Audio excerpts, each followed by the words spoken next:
Actively आप ये कर सकते हैं, इक्वेशन जनरेट कर लें। ठीक है, इनकी इक्वेशन जनरेट, फॉर एग्जाम्पल इसकी इक्वेशन क्या बनेगी, A complement A3 complement dot A2 complement dot A1 complement dot A0 complement. ठीक है जी, इस तरह सारों की फिर दूसरा कि A3 complement A2 complement A1 complement और A0 कॉम्प्लीमेंट। ठीक है जी, इसके बाद इसकी सिंप्लीफिकेशन परफॉर्म करनी है। सिंप्लीफिकेशन परफॉर्म करने के बाद जो इक्वेशन आएगी अकॉर्डिंग टू दैट इक्वेशन आप इस तरह से इसको डिज़ाइन कर सकते हैं सर्किट को। ठीक है, उसमें आपको गेट्स भी मिल जाएंगे और जो उसकी इनपुट कनेक्शन है वो भी आपको मिल जाएंगे इसमें से। तो इसमें एक यहाँ पे टर्म यूज़ हुई है, मतलब यहाँ पे मैंने एक्टिव लो या एक्टिव हाई की बात नहीं की है। एक टर्म इसमें हम बाय डिफ़ॉल्ट यही कंसीडर करेंगे कि जो एक्टिव हाई है उसी को हम सारे सर्किट्स में यूज़ कर रहे हैं।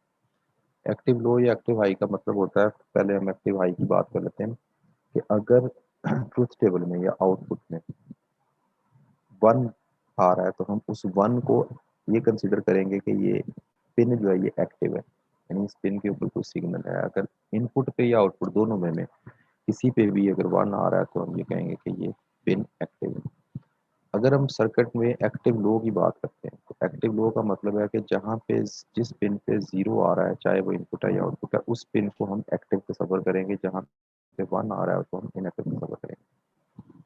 ठीक है, तो इसको हम कहते हैं एक्टिव हाई मीन्स 1 जो है वो सिग्नल तस्वर होगा, एक्टिव लो मीन्स 0 जो है वो सिग्नल तस्वर होगा। तो कोई भी सर्किट जो है वो एक्टिव हाई एक्टिव लो दोनों के परस्पेक्टिव में डिज़ाइन किया जा सकता है। इसमें इसने जो आ,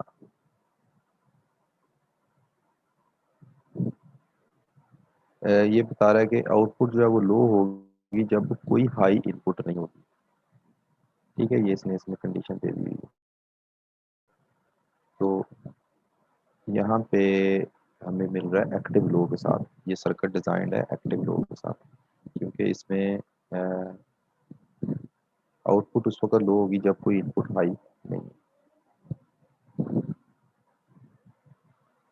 तो इसमें ये कम्बिनेशन हमें डिफरेंट मिल गए। फॉर एग्जांपल इस सर्किट को अगर आपने वेरीफाई करना है तो 9 को अगर हम कन्वर्ट करेंगे बीसीडी कोड में तो 9 जो है वो हमें यहाँ पे मिल रहा है। बाकी सारी इनपुट जो उस वक्त होंगी वो 0 होंगी, तो आउटपुट पे हमें क्या मिलेगा, सॉरी सारी इनपुट 9 यहाँ पे आ गया और यहाँ पे आ गया। ठीक है, बाकी सारी 0 होंगी, सिर्फ 9 जो है वो हाई होगी, 9 पिन वाली आउटपुट हाई होगी या 1 होगा। अगर एक्टिव हाई की बात करें तो ये 1 है, और यही 1 जो है ये कनेक्टेड है फर्स्ट जो A0 पे और गेट है उसके साथ। तो अगर ये बाकी सारी लो भी हैं तो इसके 1 होने से ये और गेट एक्टिव हो जाएगा और आउटपुट पे में क्या मिलेगा 1। जबकि 1 9 वाली इनपुट और किसी और गेट के साथ कनेक्टेड नहीं है, इसलिए यहाँ भी 0 आएगा, यहाँ भी 0 आएगा और इधर भी क्या आएगा 1 आएगा, क्योंकि 9 जो है वो इस और गेट के साथ कनेक्टेड है। तो जो रिजल्ट हमें मिलेगा 9 पिन, 9th पिन अगर एक्टिव है और बाकी सारे पिन अगर लो है तो रिजल्ट हमें क्या मिलेगा 1 0 0 1। तो इस रिजल्ट को अगर ट्रुथ टेबल में आप कंपेयर करें तो 9 का जो बीसीडी कोड है दैट इज 1 0 0 1। ठीक है जी, इसी तरह अगर आप किसी और पिन को एक्टिव करें और बाकी जो पिन हैं उसको सारे को लो करें तो आपको इसके जो रिलेटिव कॉम्बिनेशन है वो सारे मिल जाएंगे। ठीक है जी, इसके बाद ये प्रायोरिटी इनकोडर है, इसको आप कहने पे ये डेसिमल टू बीसीडी इनकोडर जो है ये ब्लॉक फॉर्म में, ये पहले उसकी जो हमने बेसिक गेट लेवल की इम्प्लीमेंटेशन देखी थी, ये इसकी ब्लॉक लेवल की इम्प्लीमेंटेशन है। इसमें भी 1 से लेके 9 तक पिन है और आउटपुट में हमें 4 पिन मिल रही हैं। ये इसकी इनपुट है और ये इसकी ग्राउंड पिन है।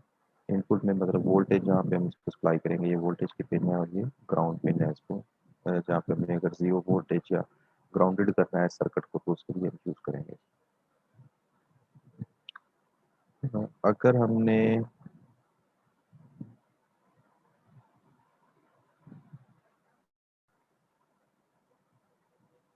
मल्टीपल डी कोडर्स को अटैच करना है,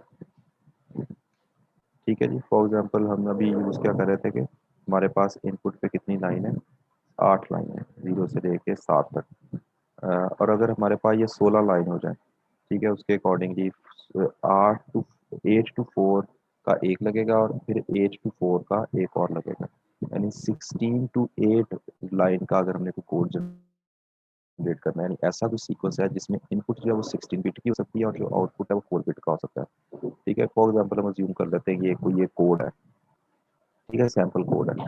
तो इसको कन्वर्ट करने के लिए फिर हमें दो जो डिकोडर है वो सॉरी दो जो इनकोडर है वो हमें यूज़ करने पड़ेंगे। एक इनकोडर जो है वो 8 to 4 लाइन का एक और फिर 8 to 4 लाइन का एक और। तो इनको हमने कनेक्ट किस तरह से करना है, 8 to 4 लाइन का सॉरी 8 to 3 लाइन का, ये 8 to 3 लाइन का एक है और 8 to 3 लाइन का एक है और जो इसकी फोर्थ इनपुट है वो इसकी एनेबल्ड इनपुट है। तो इसमें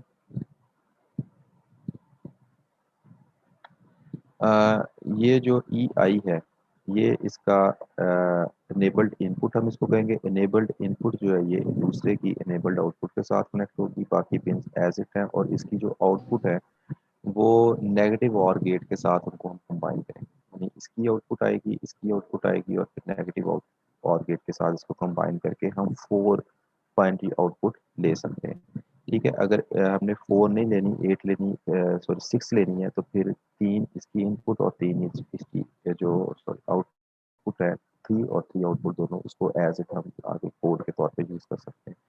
अगर इन दोनों में से किसी एक को आप इनेबल करते हैं और दूसरे को डिसेबल करते हैं, तो फिर एक टाइम में ये होगा कि अगर ये लेफ्ट वाला इनेबल्ड है तो फिर ये राइट वाला उसको डिसेबल्ड होगा, या दोनों एक टाइम में डिसेबल्ड हो सकते हैं या दोनों एक टाइम में इनेबल हो सकते हैं, डिपेंडिंग ऑन कि आपने ये कॉन्फ़िगरेशन इस तरह से की। तो बहरहाल अगर दो को आपने ज्वाइन करना है तो उसको एक की जो इनेबल्ड इनपुट है वो दूसरे की इनेबल्ड आउटपुट के साथ उसको कनेक्ट कर देंगे, और जो सेकंड वाला है उसकी इनेबल्ड आउटपुट क्योंकि उसके आगे कोई और यूनिट या मॉड्यूल नहीं लगा हुआ तो उसको हम ग्राउंड कर देंगे, यानी कि इस पे जीरो सिग्नल सेट कर देंगे।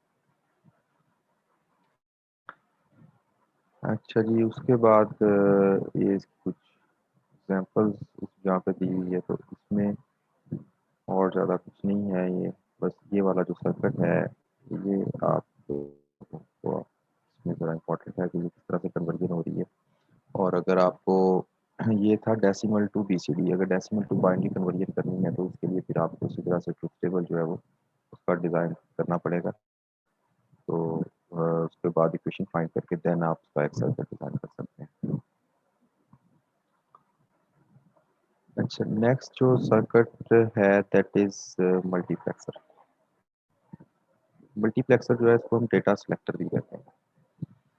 अच्छा, मल्टीप्लेक्सर में होता ये है कि अगर इसमें मल्टीपल इनपुट लाइन होती हैं और सिर्फ एक आउटपुट लाइन होती है। फॉर एग्जांपल अगर दो इनपुट लाइन है तो आउटपुट लाइन कितनी होगी, एक। अगर चार इनपुट लाइन है तो आउटपुट लाइन कितनी है, एक। इसी तरह अगर 8 इनपुट लाइन होगी तो आउटपुट लाइन कितनी रहेगी, एक। तो ये करता क्या है कि जो मल्टीपल आउटपुट लाइंस हैं उनमें से किसी एक आउटपुट को सिलेक्ट करके, सॉरी मल्टीपल जो इनपुट लाइन है उनमें से किसी एक इनपुट को सिलेक्ट करके आउटपुट पे ट्रांसफर कर देता है without any change in the signal. Original signal change नहीं होगा। अगर 7 सिग्नल डिफरेंट आ रहे हैं इनपुट पे तो उनमें से कोई एक सिग्नल वो आउटपुट पे ट्रांसफर हो जाएगा। ठीक है, तो बेसिकली वो जो इनपुट सिग्नल थे वो इंडिपेंडेंट सिग्नल थे सारे, उसमें से कोई एक सिग्नल सेलेक्ट किया और आउटपुट पे उसको ट्रांसफर कर दिया, इसी मुनासबत से इसको हम डेटा सेलेक्टर कहते हैं। डेटा सेलेक्टर जो है वो यूज़ होते हैं कंप्यूटर सिस्टम में जहाँ पे मल्टीपल डिवाइसेस हैं और उन डिवाइसेस में कोई कॉमन रिसोर्स शेयर करना है। फॉर एग्जांपल डेटा बस जो कि सिस्टम में सिर्फ एक ही होती है, सारी डिवाइसेस उसी के ऊपर डेटा, उसी के थ्रू डेटा ट्रांसफ़र करती हैं टू अदर डिवाइसेस। जैसे हार्ड डिस्क जो है ये भी डेटाबेस के साथ कनेक्टेड है, रैम भी डेटाबेस के साथ कनेक्टेड है, different input devices output devices सारी डेटाबेस के साथ कनेक्टेड है। अगर कीबोर्ड से कोई डेटा हमने सेंड करना है रैम में, सिस्टम में उसे कॉपी करना है तो डेटाबेस यूज़ होगी। इसी तरह हार्ड डिस्क से रैम में जाना है तो डेटाबेस यूज़ होगी, रैम से प्रोसेसर में जाना है तो उसके लिए जो है वो भी डेटाबेस यूज़ होगी। तो एक टाइम में अगर मल्टीपल डिवाइसेस उस डेटाबेस को यूज़ कर रही होंगी तो सिग्नल जो है वो डिस्ट्रॉय हो जाएगा।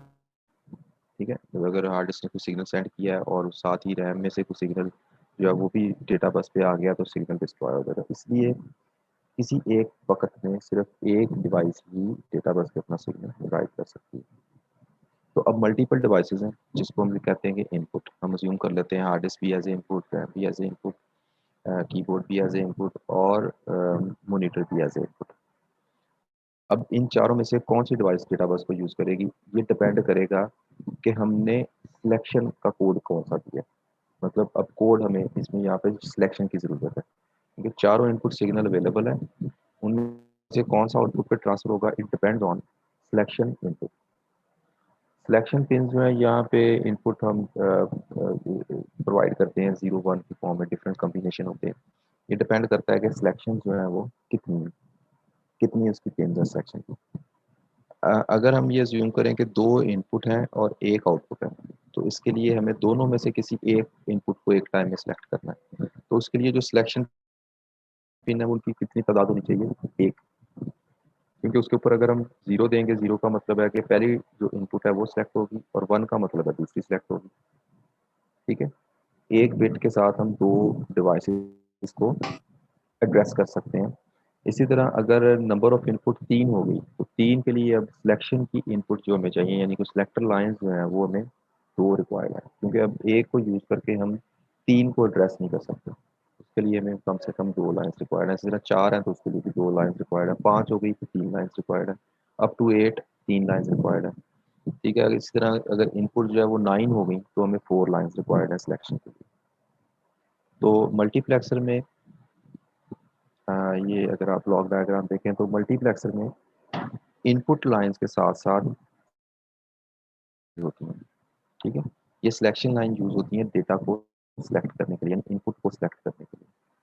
तो ये जो मल्टीप्लेक्सर है ये 4 to 1 लाइन का मल्टीप्लेक्सर है। इसमें इनपुट पे 4 लाइन्स है और आउटपुट पे 1 लाइन है। और इसके साथ हमें अगर 4 लाइन हमारे पास हैं तो उसको ट्रेस करने के लिए हमें कितनी सिलेक्शन लाइन या कितने सिलेक्शन सिग्नल रिक्वायर्ड है, तो ठीक है, ऐसी रो है इसका। अगर ये इसी तरह ये इनपुट लाइन 5 हो जाती तो यहाँ पे एक और हम ऐड कर देते S3 का S2 का सिग्नल, तो वो भी क्या होता है, डेटा सेलेक्ट करने के लिए यूज करते हैं। अच्छा, अगर हमें ये दो लाइंस रिक्वायर्ड हैं सिलेक्शन के लिए, तो हमारा ट्रुथ टेबल इसका किस तरह से बनेगा। तो हम सिंपली जो सिलेक्शन लाइन है वो लिखेंगे, इनके ऑल पॉसिबल कम्बिनेशन लिख लेंगे। उसके बाद हर कम्बिनेशन के आगे हम कॉरस्पॉन्डिंग जो इनपुट लाइन है उसका नंबर लिख लेंगे। फॉर एग्जांपल अगर जो इनपुट सिलेक्शन कॉम्बिनेशन अगर 0 0 है तो इसका मतलब है कि D0 जो है ये आउटपुट पर ट्रांसफर होगी। ठीक है, या इनपुट जो सिलेक्ट होगी दैट इज D0, और ये सिलेक्ट होकर कहाँ पे जाएगी, आउटपुट पर। इस तरह अगर 0 1 है तो D1 सिलेक्ट होगी, 1 0 है तो D2 सिलेक्ट होगी, इस तरह 1 1 है तो D3 सिलेक्ट होगी। एक टाइम में एक इनपुट सिलेक्ट होगी फॉर दी आउटपुट। इसको अगर हमने इसकी इक्वेशन फाइंड करना चाहें तो इसकी इक्वेशन के लिए हम इस तरह से लिखेंगे, the data output is equal to D0 and data output is equal to D0 only if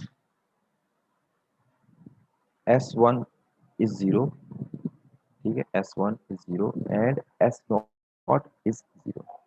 S1 भी 0 होगा, S0 भी 0 होगा, तो उस वक्त जो है वो आउटपुट क्या होगी, D0।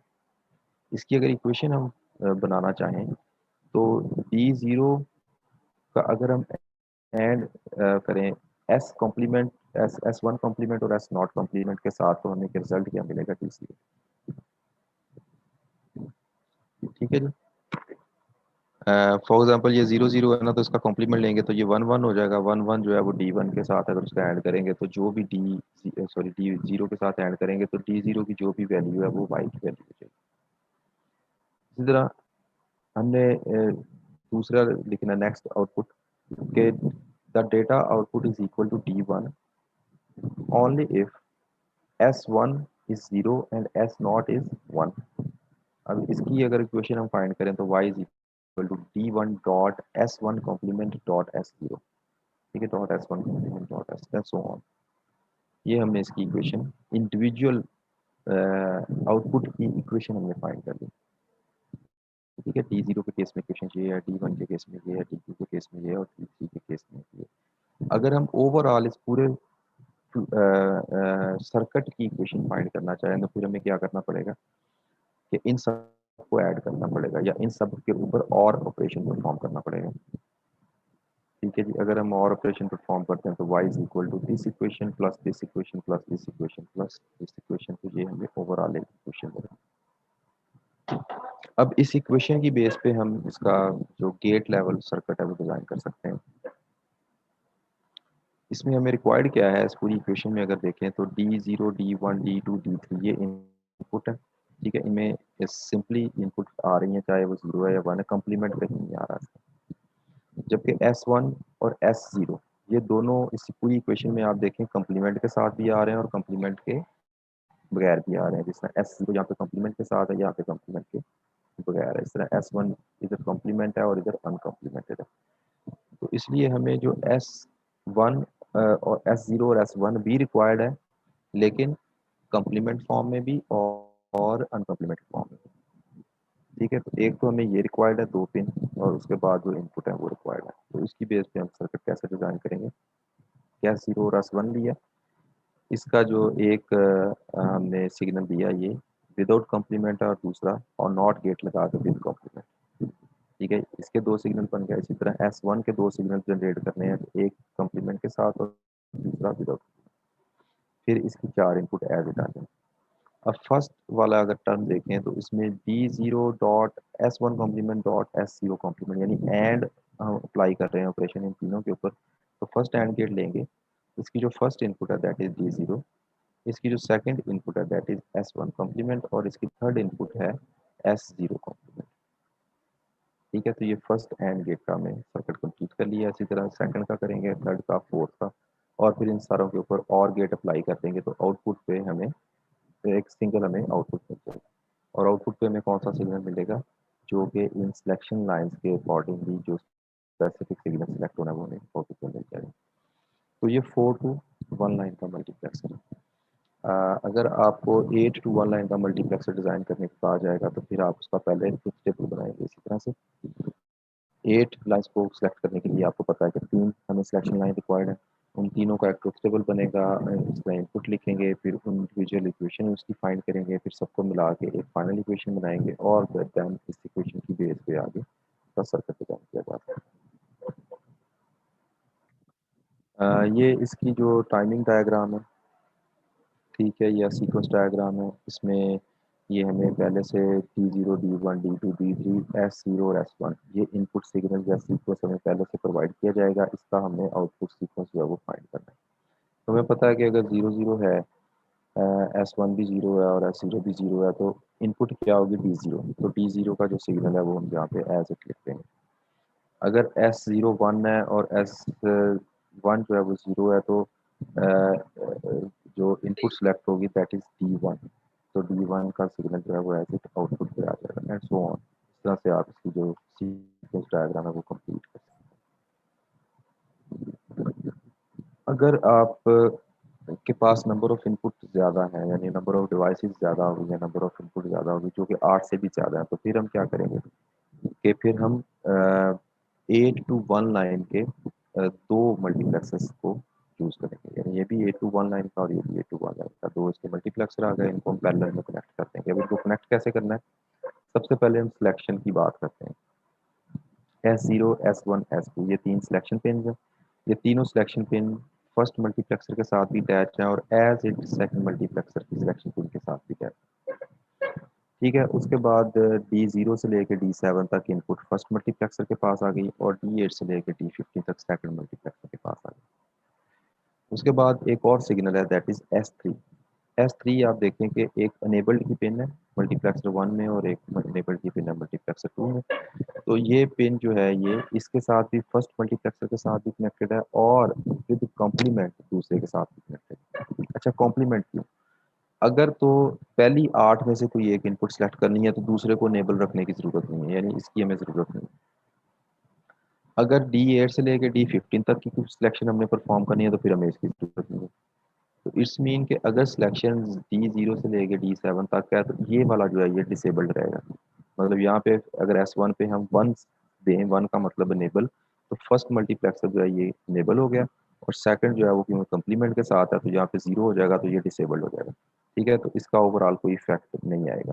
तो ये आउटपुट पे भी 0 प्रोड्यूस कर रहा होगा, और यहाँ पे हमने देखा और गेट लगा हुआ है, तो अगर यहाँ पे 0 है तो जो भी आउटपुट इस पिन पे आ रही होगी वही फाइनल आउटपुट होगी।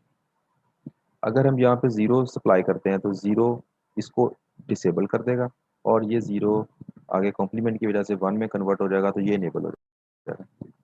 ठीक है जी। अब जो अगर ये इनेबल होगा तो इसमें ये 3 का जो कॉम्बिनेशन है वो इस 8 में से कोई एक इनपुट सेलेक्ट करेगा।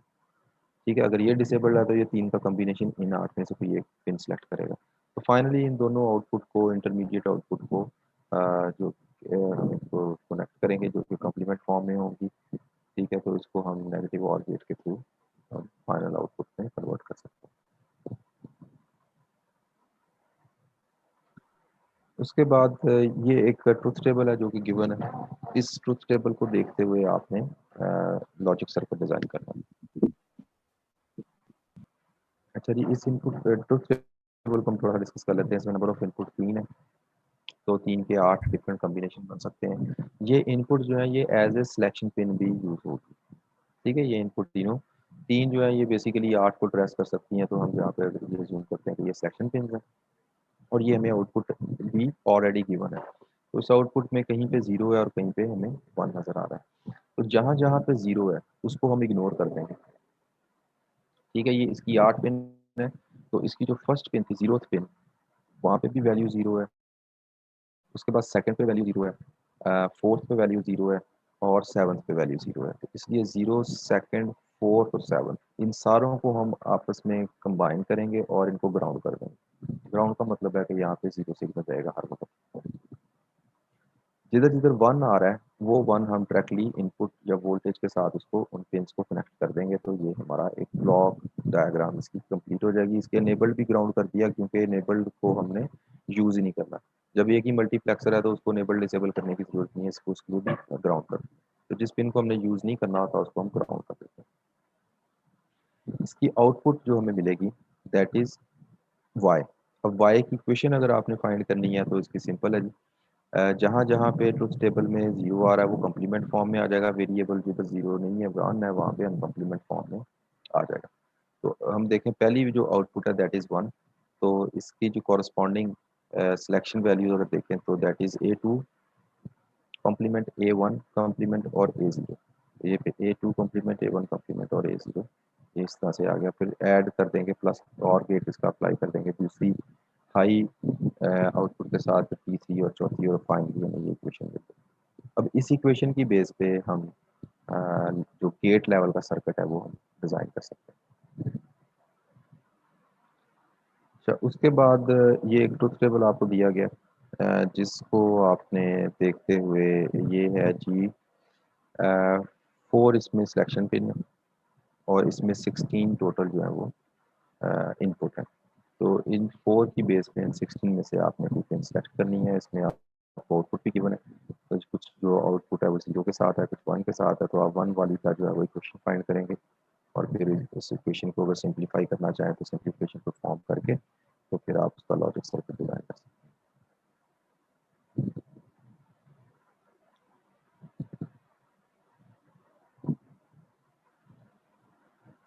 ठीक है जी, आज के लिए इतना ही। अगर किसी का कोई क्वेश्चन हो तो वो पूछ लें।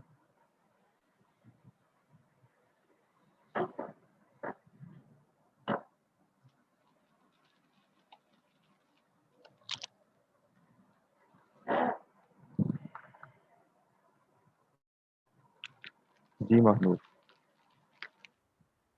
हमारे इंसान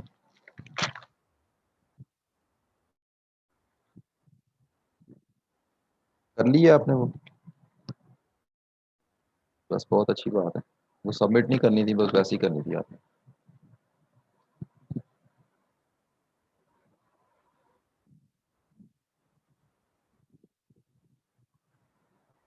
वह 4 चैप्टर तक ही होगा। नेक्स्ट वीक हमारा आखिरी वीक है, तो उसमें आखिरी जो लेक्चर होगा उसमें मैं फिर दोबारा रिपीट कर दूंगा।